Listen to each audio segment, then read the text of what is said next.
We're fighting for our dignity, for our citizenship, full citizenship rights now. So you're looking at this really contested terrain, and in the middle of this contested terrain, you have African Americans who refuse to go into their place, who refuse to just stand there and take it, and who refuse to just abide by the old ways because they're like, no, this is a new day.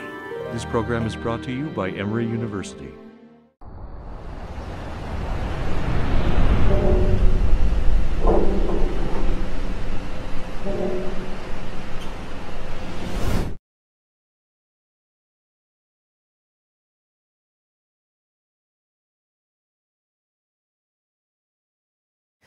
Shortly after Pearl Harbor, you know, it's that day that will live in infamy, December 7th, 1941. Well, in January 1942, when the U.S. is fully into the Second World War, this war against supremacy, this war for democracy, this war for human rights. In Sikeston, Missouri, in January 1942, you have the lynching of Cleo Wright. Now, the way that this began is that Cleo Wright had broke into a white woman's home and attempted to rape her. She fought him off. Great. And then she's yelling, you know, get him, get him, get him. The cops come. The cops are running after Cleo. They catch him. He fights. He slashes one of the police officers. They fight back, they shoot him. He gets about 8 bullet wounds in him. He's almost good and done for. Now the thing is that, but he's still alive. So they try to like, okay, I guess we got to get him some medical care. So they take him to the hospital. Well, it's a whites only hospital because medical care in the United States in the 1940s is Jim Crowed. And there are no black hospitals in the United States, particularly in the Boot Heel of Missouri. So they take him to the white hospital, they begin to plug him up, but, you know, and put a little gauze here, a little gauze there, but the doctor's very clear. Okay, now you know he's black. He can't stay here. So we've done the best we can do. So I don't know where you're going to take him, but he's not staying here overnight. And so they try to find places. They eventually take him back to the jail. But by the time they get him back to the jail, the lynch mob has formed. They are absolutely incensed because when you begin to think about it, this is a black man who has tried to rape a white woman and then has slashed a police officer. I mean, he has violated every last single code in Jim Crow America. Now, you would also think that, okay, now he's in jail. He can go through the criminal justice system if he happens to survive his wounds. But that wasn't enough for the mob. When you hear the statements from the lynch party, they describe, oh, it is time, they've gotten a little uppity. It is time to put them back in their place. And so the lynch mob storms the jail, pulls Cleo Wright out of this jail. And again, this is a man that's got 8 bullet wounds in him. They tie him to the back bumper of a car. Then they take off driving into the black neighborhood. And you can imagine this body riddled with 8 bullets bouncing along the rough roads of Sikeston, Missouri. They stop the car in the black neighborhood near a black church where folks are in there on Sunday morning singing praises to God. They cut Cleo Wright's body loose from that bumper. Somehow he is still alive. They then take 5 gallons worth of gasoline, pour it over him, and light a match. Witnesses describing one, the roasting carcass wafting through the smell coming into the black church. Black folks looking around going, oh my God, oh my God, oh my God. And Cleo Wright raising his hand to God, begging for mercy, the mercy of death, to take him out of that agony. Now that's bad enough.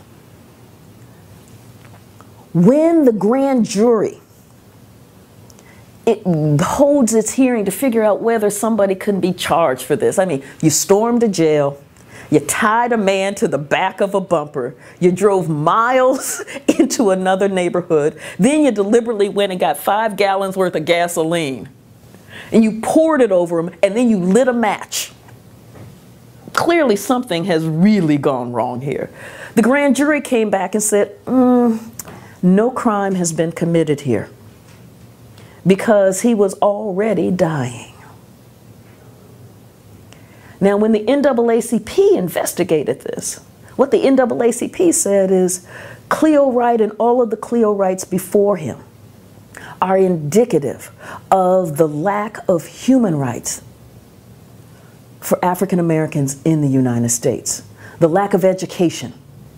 They said because what is happening is that when blacks were imported into the boot hill of Missouri to pick cotton, the point was to keep them as barely educated and as impoverished as possible so that they could be a cheap, exploitable labor pool that would have absolutely no rights.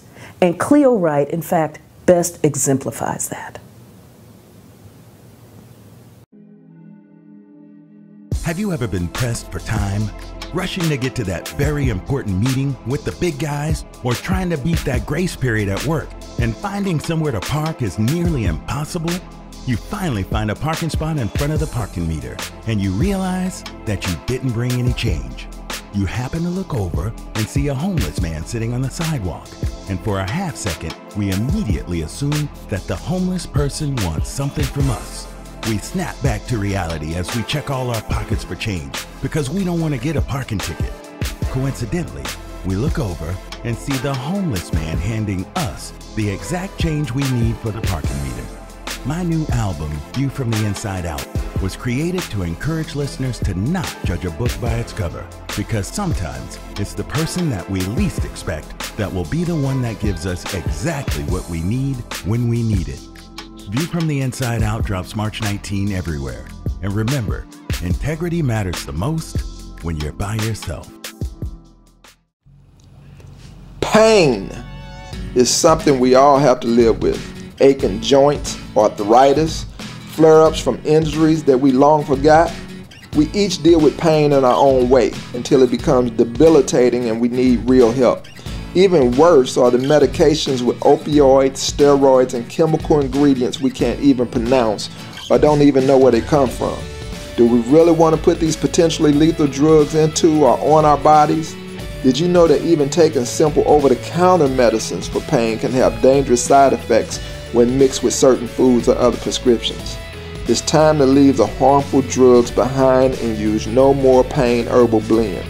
This blend of essential oils is 100% drug and chemical free. Massage into any joint or muscle for immediate pain relief. Don't believe it? Try it for yourself. Try it free for 30 days, and if you feel it doesn't work, simply return it. If it works for you, keep it and pay just $29.99. It's simple and painless. Take the 30-day challenge and get back to being you. Call today, 650-278-4428. That's 650-278-4428, or visit us on the web at beyondbeautiful.club. That's www.beyondbeautiful.club. Join the club and get back to being you.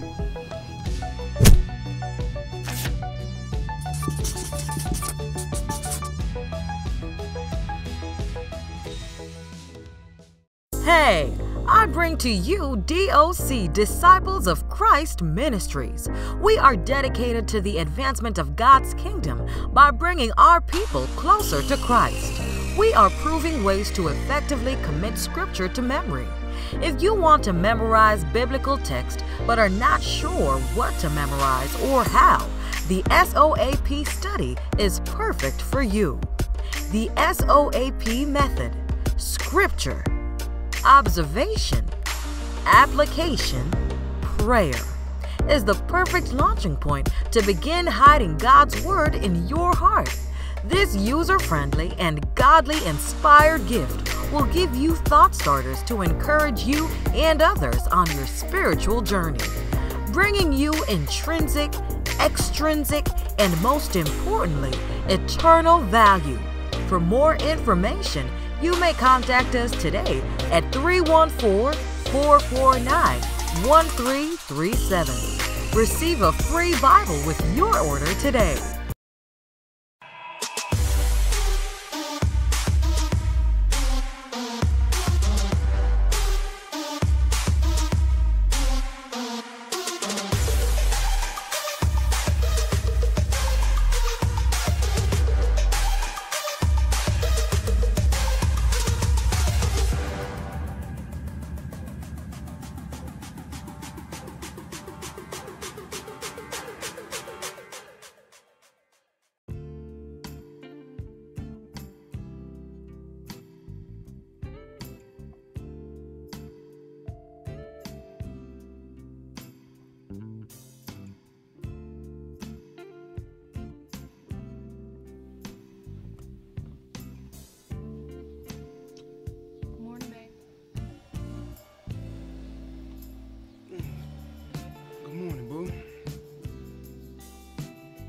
Wow, I'm a lucky man.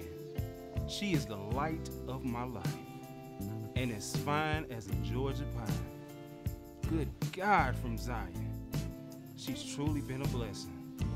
So what am I afraid of? I mean, she's perfect in every way. I love her. Yeah, I need to do the right thing.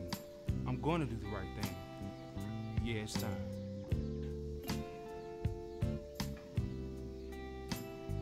My man is fine. He even looks better in the morning. I love him so much. Although he's not perfect, I accept him for who he is, and I'll support him in every area. I'll be there for him till death do us part.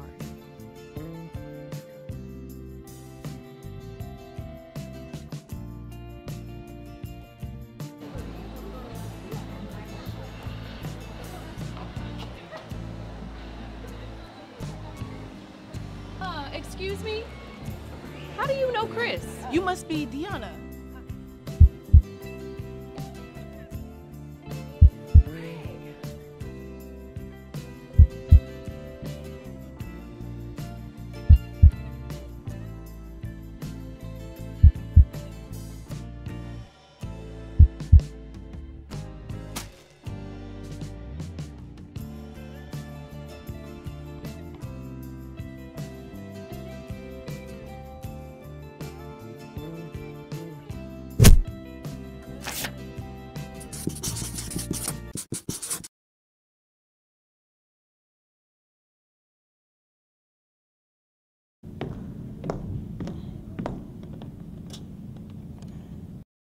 I feel like I just been stuck in this horrible pit that I just can't get myself out of.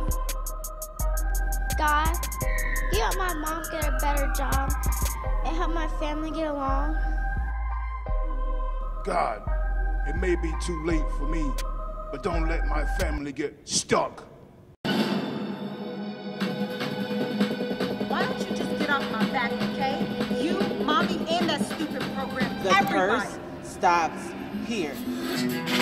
We were all born with a purpose and destiny. God did not intend for us to get stuck. Written by produced by Yolanda Powell Benjamin. It's coming to a theater near you. This program is brought to you by Emory University.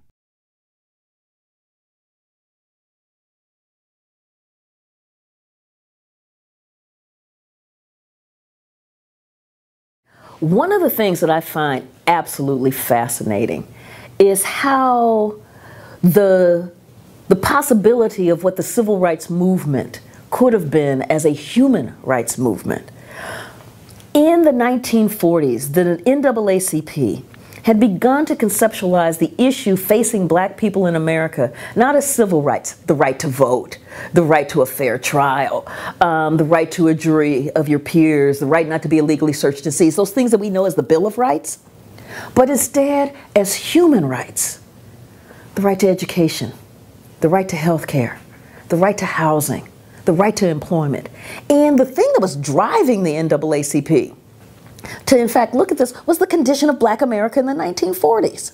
You know, the massive discrimination, the kinds of public policies that were being put in place that systematically excluded African Americans from the bounty of America. For instance, there was the Social Security Act in the 1930s. We understand Social Security today. But in the 1930s, it was put in place because people had worked so hard, only to have the economic destruction of the Depression throw them out of work with absolutely nothing, barely the clothes on their backs.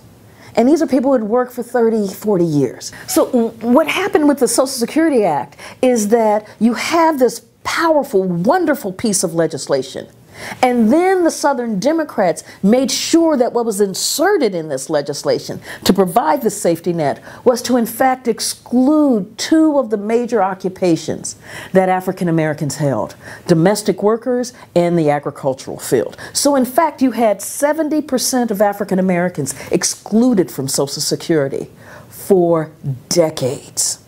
This is part of what the NAACP is looking at. What they're also seeing in terms of education, you know, we think about the Brown decision of 1954. But going before that, as the NAACP was looking at the conditions in these poll tax states, such as South Carolina, Georgia, Alabama, Mississippi, Louisiana, because the quality of education was so horrific for African Americans, over 50% of adult African Americans over the age of 25 had less than 5 years of formal education. Begin to think about what that means when you've got over half of your adult population having less than 5 years of formal education. Think about how well you're able to navigate in a society, in an economy that is becoming more technologically advanced with 5 years of formal education. This is what the NAACP is looking at. What they're also seeing is that in terms of healthcare, you've got this Jim Crow education system. The American Medical Association is saying that for every 1,500 in the population, you need one doctor. The average for African Americans was one for every 3,337. Think about what it takes to be able to go in and see your doctor if you got one for every 3,337. In Mississippi, it was one for every 18,527. This is what the NAACP is saying. And when they're looking at this, they're saying, you know, the right to vote is important.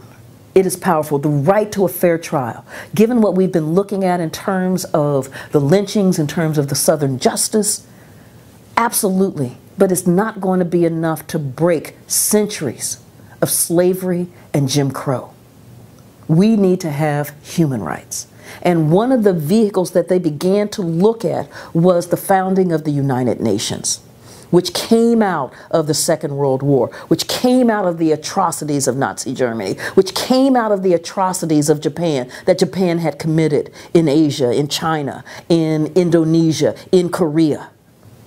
So with this framework of human rights, the NAACP decided, particularly after the violence in 1946 that went absolutely unabated against African Americans, particularly black veterans, that they needed to go to the UN, because as the NAACP had tried to talk to state legislatures, as they tried to talk to the White House, as they talked to the Attorney General, everybody was saying there's nothing we can do. And so as you're looking for these levers of power, they breached the citadel of the United Nations and the Commission on Human Rights. And they presented a petition, an appeal to the world. Now this petition was beautifully done. It was led by W.E.B. Du Bois, who was a co-founder of the NAACP, and it began to document the systematic violation of human rights in the United States against African Americans. Now, the Cold War has begun in 1947, and the U.S. looked at this document by the NAACP with its 400,000 dues-paying members, because this is now a big dog. The NAACP has credibility. And they have put top scholars working on this document that they're presenting to the UN. When you read through the State Department papers, the State Department is going, oh my God, what are we going to do? We have got to stop this thing. If the Soviets get a hold of this, the Soviet Union is going to have a field day. It's just going to prove everything that they said. We can swat away some of this other stuff as propaganda. This stuff is so beautifully documented, we can't call this propaganda. Okay, we know it's the truth, but so we've got to figure out a way how to stop the truth from being aired in the UN. We do not want our dirty laundry aired during the Cold War. Hey everybody, the holidays are here and it's time for y'all to get cooking. Happy holidays, guys. It's Hot 97 Media. That's right. This is yours truly, the one and only DJ Polo. And your girl, Miss Lily, here to tell you about a delicious brand new holiday flavor, Infusion Butter. Hey guys, check it out. Infusion Blends flavored butter is the ultimate seasoning. Try that amazing rosemary and Cajun Delight flavor to make your turkey, steak, chicken, and shrimp mouth-watering good. Polo, you're only talking about the meats. You can't forget about the sweets. Infusion Blends butter also comes in perfectly peach and oh my blueberry for your pies, cakes, toast, and oh my goodness, it's so good. Trust me, I've tried it for myself. But don't just take our word for it. Order some for the holidays for yourself or give the gift of Infusion Blends butter to your friends and family. Lily, tell them where to go. You can order some now by logging in at www.infusionblends.com. That's www.infusionblends.com and receive $2 off orders over $34. And don't forget to check out the Holiday Assortment gift box set, which would be a perfect gift for the holidays. That's right. This is the season. Let Infusion Blend Spice Butter be the reason you're cooking and pleasing.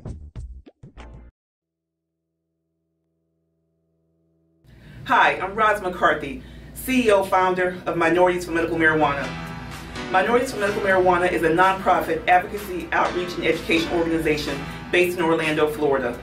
Our focus is making sure that minorities have an opportunity in the new legalization of marijuana throughout the country. We're in South Carolina, we're in Missouri, Illinois, New York, New Jersey, Texas, Arizona. Our organization was formed to make sure that individuals, people of color, people coming from communities of color have an opportunity to be able to participate in the legalization of cannabis in the United States.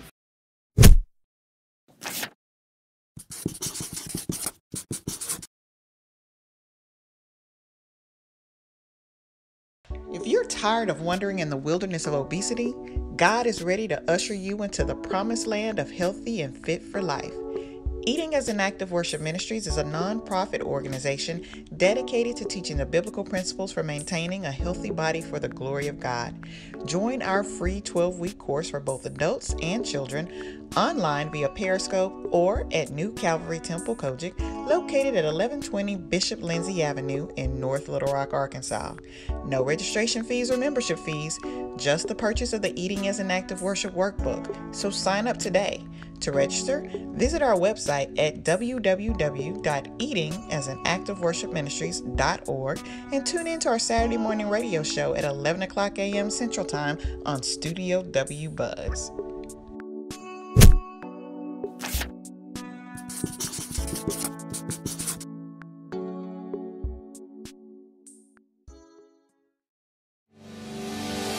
Hi, this is Moonshot Nutrition.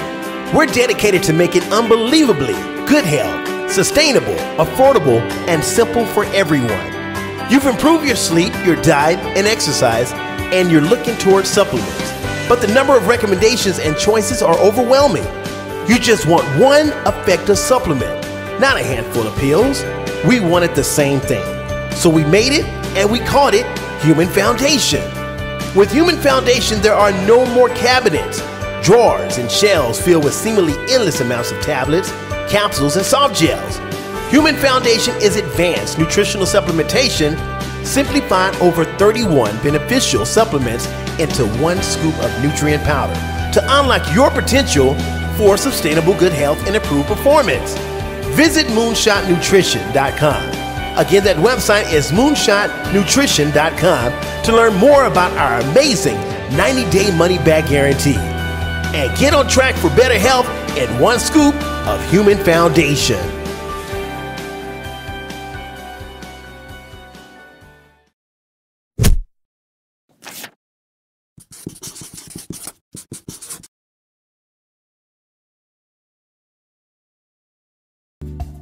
These days, we should all be thinking of who we can help. And what better place to start than with the children, our future. It's your big opportunity to become a big brother or a big sister.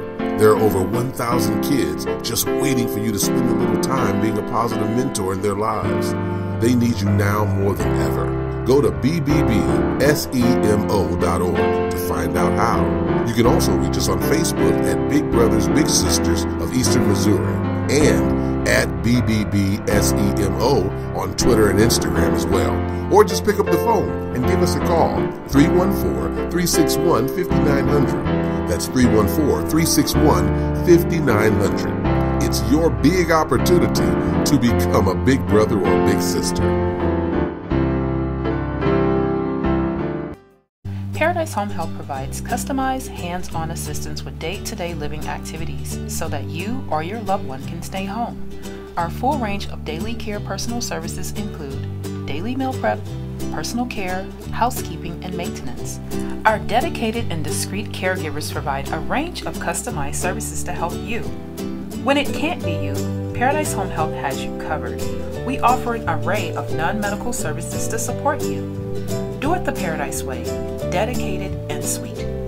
Call Anna today at 636-498-9201, servicing St. Louis City, St. Louis County, and St. Charles County, Missouri.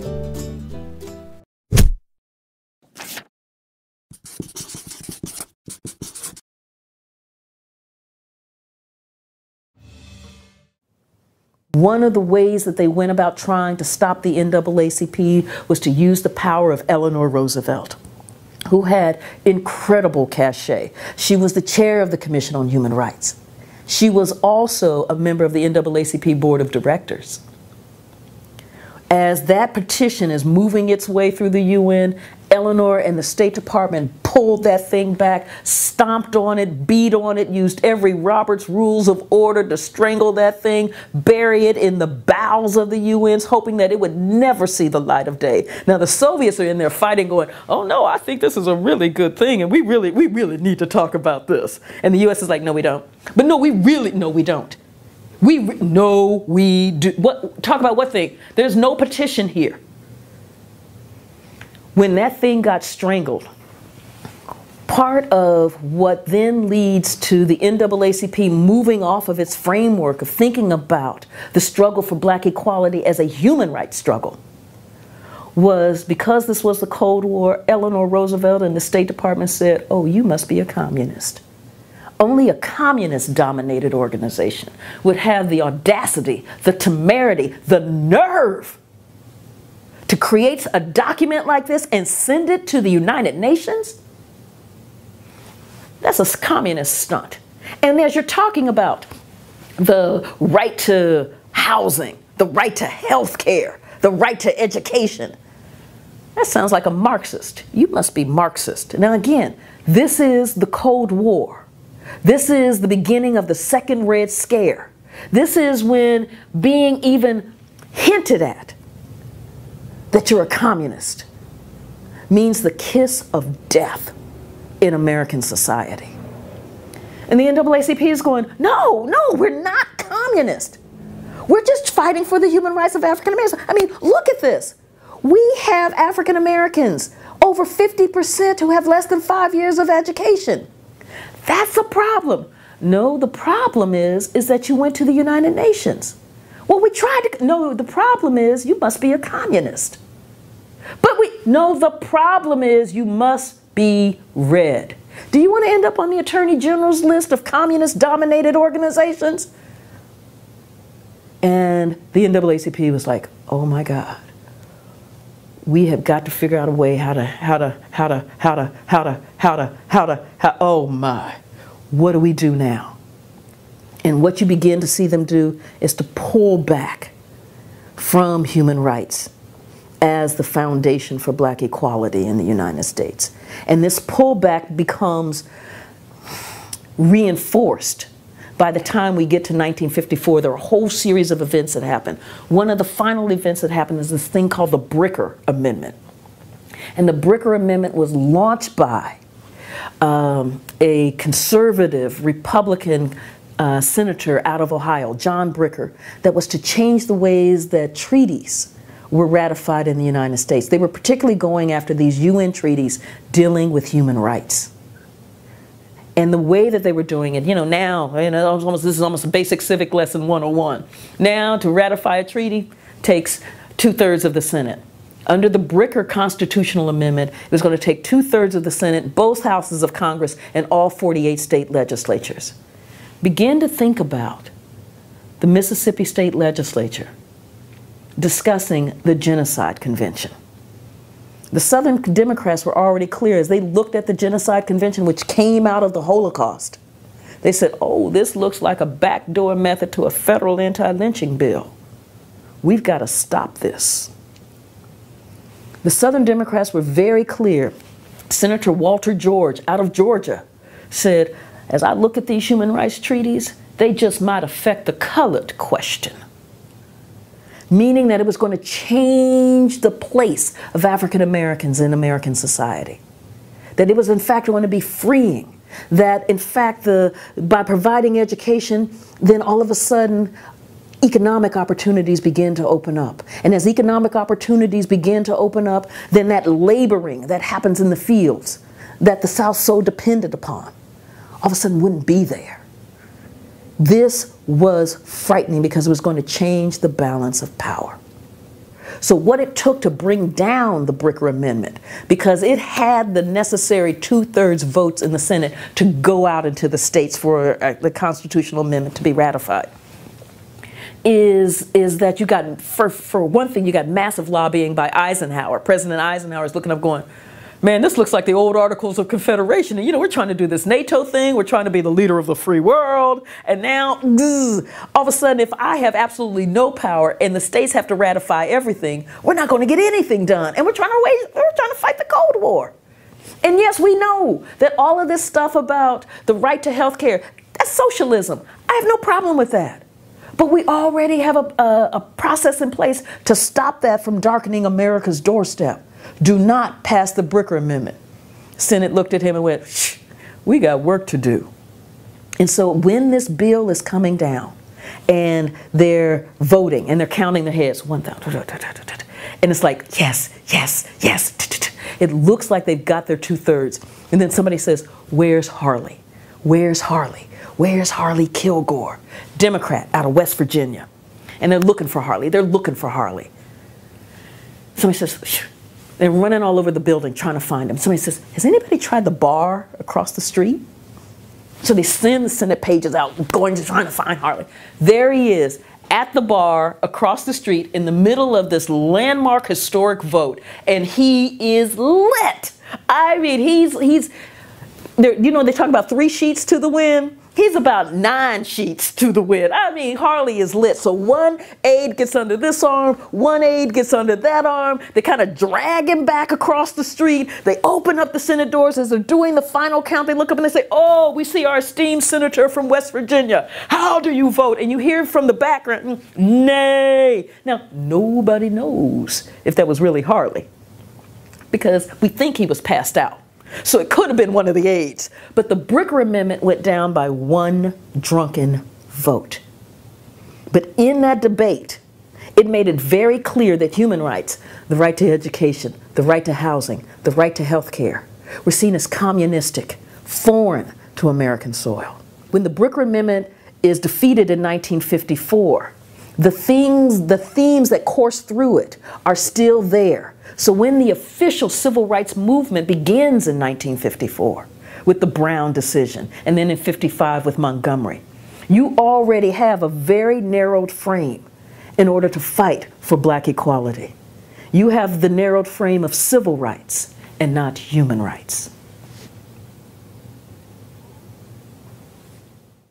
The preceding program is copyrighted by Emory University.